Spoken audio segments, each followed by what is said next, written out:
Hello everyone, कैसे हैं आप सब। उम्मीद करती हूँ कि आप सब बहुत अच्छे होंगे। ये केमिस्ट्री वाली सीरीज़ है जिसमें हमने इससे पहले का पढ़ लिया था।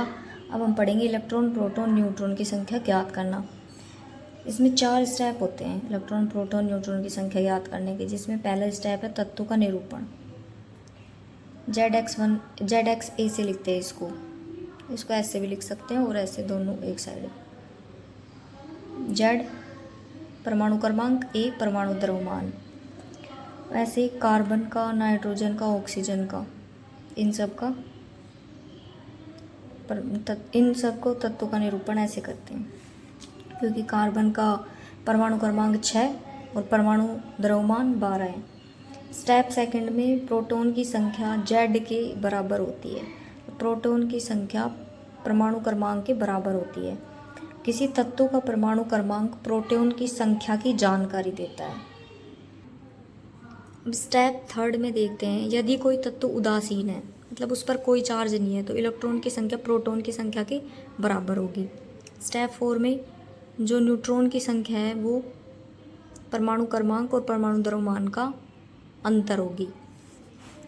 जैसे कार्बन में इलेक्ट्रॉन, प्रोटॉन और न्यूट्रॉन की संख्या ज्ञात करते हैं 6 से 12, तो इसमें प्रोटॉन की संख्या 6, इस पर कोई चार्ज नहीं है तो इलेक्ट्रॉन की संख्या भी 6, और 12 में से 6 गए तो 6 बचे। नाइट्रोजन, ऑक्सीजन, ऐसे इन सब की निकाल रखी है। देखो, electron proton neutron, nitrogen, oxygen, sodium, aluminium, silicon, calcium, ये सल्फर है, सल्फर, कैल्शियम और हीलियम, हाइड्रोजन, इन सब की निकाल रखी है इलेक्ट्रॉन प्रोटॉन और न्यूट्रॉन।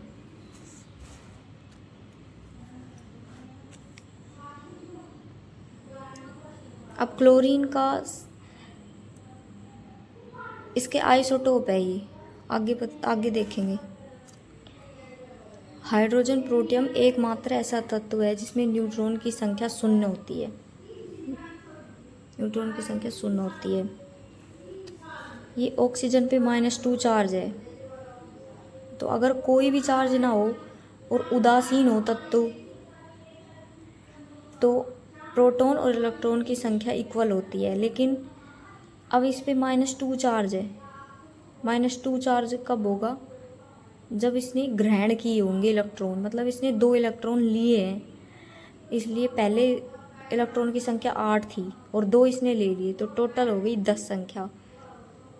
और इसने इलेक्ट्रॉन त्याग किया है, सोडियम ने +1 इलेक्ट्रॉन त्याग किया है, तो पहले इलेक्ट्रॉन की संख्या 11 थी और अब इलेक्ट्रॉन की संख्या 10 हो गई।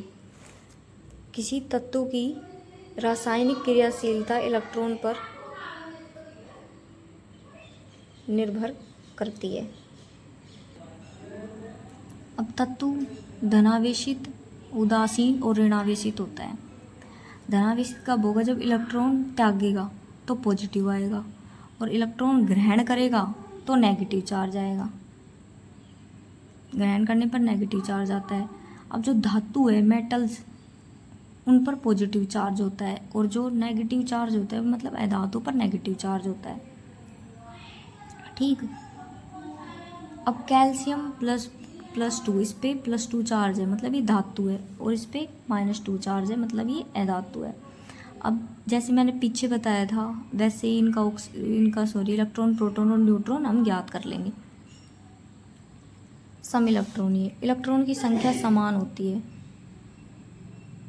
जैसे सोडियम पे +1 चार्ज है, ऑक्सीजन पे -2, और इनकी इलेक्ट्रॉन की संख्या 10। आप निकाल के देख लेना, इनकी इलेक्ट्रॉन की संख्या सेम आएगी। वैसे इनकी 18। सम इलेक्ट्रॉनीय श्रेणी में जेड बढ़ने पर साइज घटता है, मतलब जैसे जैसे परमाणु क्रमांक बढ़ता है वैसे वैसे इनका साइज घटता है। किसी समान तत्व पर धनावेश बढ़ने पर साइज घटता है। अब जैसे इस पे +1 +2 +3 चार्ज आया तो इसका साइज घट गया। अब पॉजिटिव चार्ज कब आता है? जब हम किसी को इलेक्ट्रॉन दें तब इस पर पॉजिटिव चार्ज आता है, तो पॉजिटिव चार्ज आता है इस पे। तो जब हम किसी को इलेक्ट्रॉन देंगे तो आकार कम हो गई, और किसी समान तत्व पर ऋणावेश बढ़ने पर साइज बढ़ता है। समबारीक, जिसका ये परमाणु द्रव्यमान समान हो।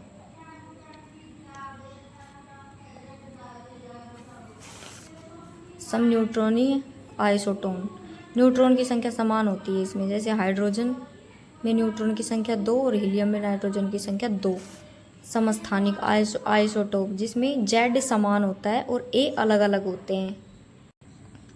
अब हाइड्रोजन के 3 आइसोटोप हैं, 1H1 प्रोटियम, सामान्य जो हाइड्रोजन है 1H2 ड्यूटेरियम, 1H3 ट्राइटियम। इसमें इलेक्ट्रॉन प्रोटॉन न्यूट्रॉन की संख्या 110 110 111 112, न्यूट्रॉन की संख्या 0। एकमात्र ऐसा ये हाइड्रोजन है प्रोटियम जिसका न्यूट्रॉन 0 होता है।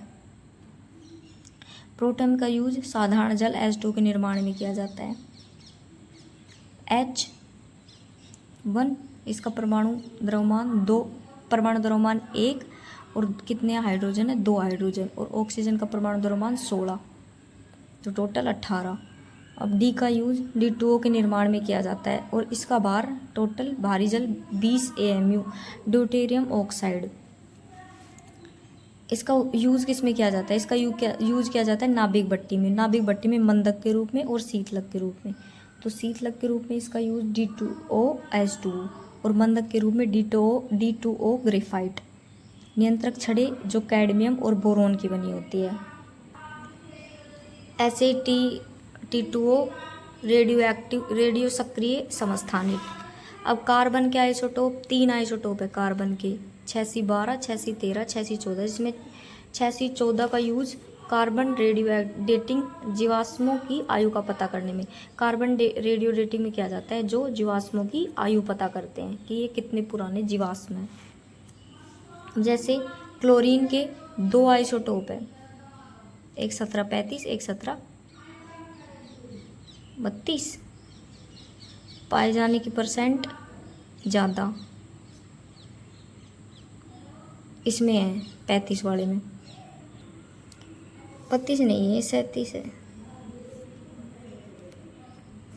निम्न में से आइसोटोप कौन है? आइसोटोप जिनका परमाणु क्रमांक समान हो, तो सभी हैं आइसोटोप इसमें। इसका 111 परमाणु क्रमांक, इसका 666, इसका 888, तो सारे इसमें परमाणु क्रमांक सबका समान है, इसलिए सारे आइसोटोप हैं। अब यहाँ देखो यूरेनियम 235 नाभिक भट्टी में ईंधन के रूप में यूज़ लिया जाता है। कोबाल्ट 16 कैंसर के उपचार में, आयोडीन 131 थायराइड गलगंड घेंगा के उपचार में, और सोडियम 24 रक्त परिसंचरण की जांच करने में लिया जाता है।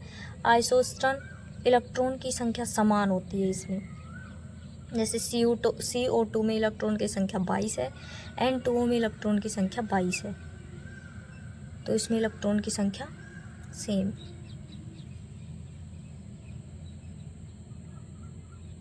इसमें डिफरेंस आइसोडायफर्स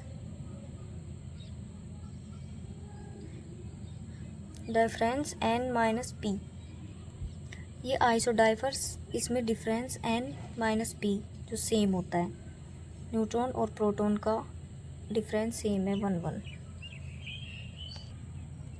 अब औसत परमाणु क्रमांक ज्ञात करते हैं जिसका फॉर्मूला है M1x1% प्लस M2x2%। M1 जो आइसोटोप का मास है, द्रव्यमान है वो, और x1 जो आइसोटोप के परसेंट पाए जाने का परसेंट है। अब देखो 17Cl35, 17Cl37, 75%, 25%, ये सब कुछ हमें दे रखा है। इसका निकालना है औसत परमाणु द्रव्यमान, एवरेज एटॉमिक मास निकालेंगे। 35 × 75/100 और 37 × 25/100 निकालोगे 35.5 आएगा। अब देखो ब्रोमीन के 2 समस्थानिक हैं, ये दे रखे हैं, जिनके पाए जाने का परसेंट 49.7%, 50.3%, और इसमें इसका एवरेज एटॉमिक मास ज्ञात करवा रहा है। तो ये फॉर्मूला लगाएंगे, आंसर निकालेंगे। सेम ही ऐसे एक है, देख लो आप, इसमें फॉर्मूला लगाएंगे, इसका आंसर निकालेंगे और इसका आंसर 90% आएगा। अब ऑक्सीडेशन नंबर देखते हैं। ऑक्सीडेशन नंबर ये आपको याद करने पड़ेंगे। किस पे क्या चार्ज है। ये हाइड्रोजन जो +1 भी बनाता है और -1 भी। +1 तो है धातु के साथ, और धातु के साथ जब क्रिया करता है तो -1 बनाता है। देख लो ये सब पे चार्ज 0 +1 +2 +3 +4 -4 -3 -2 -1।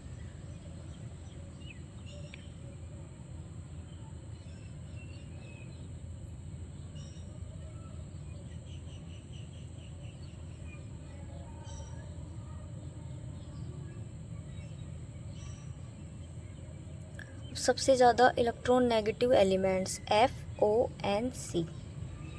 सबसे ज़्यादा है fluorine, oxygen, nitrogen, carbon.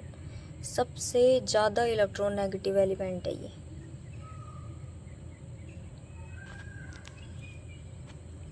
Fluorine का ऑक्सीकरण अंक सदैव -1 होता है। अब ऑक्सीकरण अंक ज्ञात करेंगे KMnO4 का। अब जिसके नीचे लाइन है, जिसको अंडरलाइन कर रखा है, उसका ही ऑक्सीकरण अंक निकालना है। अब इसका निकालना है, जिसका ऑक्सीकरण अंक निकालना है उसके लिए हम x लिखेंगे, उसको x से डिनोट करेंगे। तो अब हमने देखा K पे +1 चार्ज है और O पे -2 चार्ज है और O के 4 एलिमेंट है, तो x = 7। ऐसे ही K2 Cr2O7 का निकालेंगे, जिस पे Kr2 पे 12 आएंगे और Cr2 पे 12 आएंगे और Cr पे +6। इन सब का ऑक्सीकरण अंक आप निकाल लेना।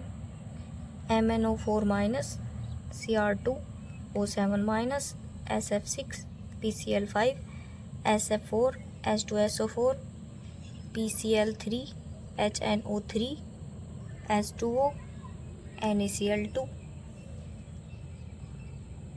HClO HClO2 HClO3 HClO4 H2O2। O2 पे -1 चार्ज आएगा। ऑक्सीजन के ये ऑक्साइड, परऑक्साइड और सुपर ऑक्साइड। तो ऑक्साइड पे जैसे H2 है, इस पे -2 चार्ज, H2O2 है, इस पे -1 चार्ज, और KO2 पे 2। परऑक्साइड है इसलिए इस पर -1 चार्ज आएगा और इसका x = +1। OF2 -1 OF2 F पे हमेशा -1 चार्ज होगा, फ्लोरीन पे। KO2 CaO2 CaCO3 OF2 Na2SO4 HNO3। Chemical formula कल पढ़ेंगे। बाय।